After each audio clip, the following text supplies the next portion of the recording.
পঞ্চায়েতে পড়ে থাকা অর্থ খরচ করতে না পারায় বিভিন্ন পঞ্চায়েতের প্রধানরা মন্ত্রী স্বপন দেবনাথের ক্ষোভের মুখে।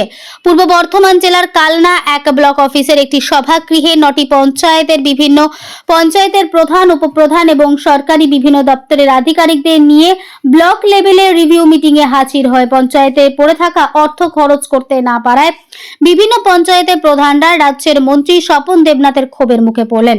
কাকুরিয়া পঞ্চায়েতের প্রধান সোনালী ধারা তার পঞ্চায়েতে 19/12/2024 তারিখ পর্যন্ত 15 ফিনান্সের এক্সপেন্ডিচারের স্ট্যাটাস অনুসারে তার পঞ্চায়েতে 39.68 লাখ টাকা এখনো খরচ করতে পারেনি এই অর্থবর্ষে।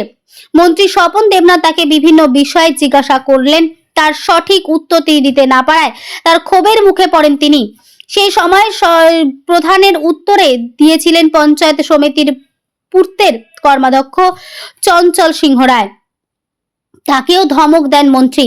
যদিও পরবর্তী সময় মন্ত্রী স্বপন দেবনাথ বলেন, পঞ্চায়েত প্রধানদের আরো তৎপর হওয়া বার্তা দিয়েছেন।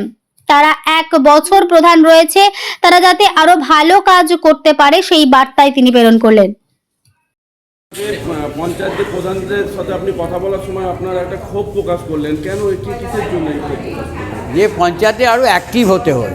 আমি ওদের, এরা তো আমার অনেক জুনিয়র, আমি তো দীর্ঘদিন এলাকার রাজনীতির সঙ্গে যুক্ত, তাই প্রধানদের বলছি তোমাদের আরও সক্রিয় হতে হবে। 1 বছর প্রধান আছো, আরও যা কিছু অজানা থাকে সেগুলো শিখে নাও, জানার চেষ্টা করো।